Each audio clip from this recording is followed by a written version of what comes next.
samba é considerado por muitos críticos de música popular, historiadores ou cientistas sociais como o mais original dos gêneros musicais brasileiro, o gênero musical tipicamente brasileiro. A despeito da centralidade ou não do samba como gênero musical nacional, a sua origem nos traz o registro de uma imensa mistura de ritmos e tradições que atravessam a história do país. O samba originou-se nos batuques trazidos pelos africanos que vieram como escravos.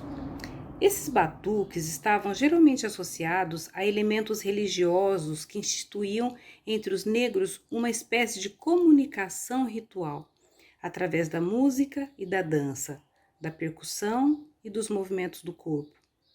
Os ritmos do batuque, aos poucos, foram incorporados a elementos de outros tipos de música, sobretudo no cenário do Rio de Janeiro, no século XIX. A partir do século XX, a cidade do Rio de Janeiro, que se tornara a capital do Império, também passou a comportar uma leva de negros vindos de outras regiões do país, sobretudo da Bahia. Foi nesse contexto que nasceram os aglomerados em torno das religiões iorubás, na região central da cidade, principalmente na região da Praça 11, onde atuavam as mães e os pais de santo.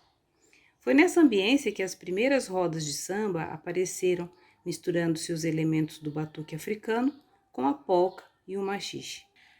A palavra samba remete propriamente à diversão e à festa, porém, com o tempo, ela passou a significar a batalha entre especialistas no gênero, a batalha entre quem improvisava melhor os versos na roda de samba, e um dos segmentos do samba carioca, o Partido Alto, caracterizou-se por isso, como disse o pesquisador Marco Alvito em referência à história da palavra. Uma das possíveis origens, segundo Ney Lopes, seria a etnia Kioco, na qual samba significa cabriolar, brincar, divertir-se como cabrito. Há quem diga que vem do banto, como o significado de umbigo ou coração. Parecia aplicar-se a danças núpcias de Angola, caracterizadas pela umbigada, em uma espécie de ritual da fertilidade. Na Bahia surge a modalidade samba de roda, em que homens tocam e só as mulheres dançam, uma de cada vez. E há outras versões menos rígidas, em que um casal ocupa o centro da roda, brincando entre si.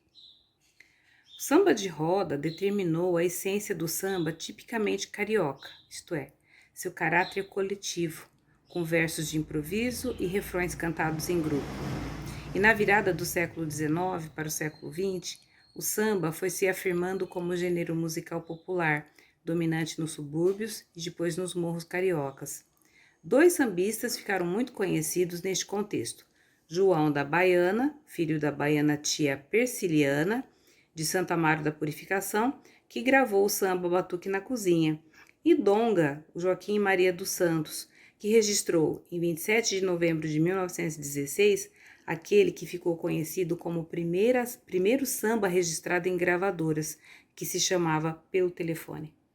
A partir de 1930, o samba ganhou grande espaço na indústria fonográfica e também foi usado pela política ditatorial de Getúlio Vargas na época do Estado Novo. Um dos grandes estudiosos das raízes do samba também era sambista e figurou entre os nomes que se alastraram no Rio de Janeiro nos anos de 1930.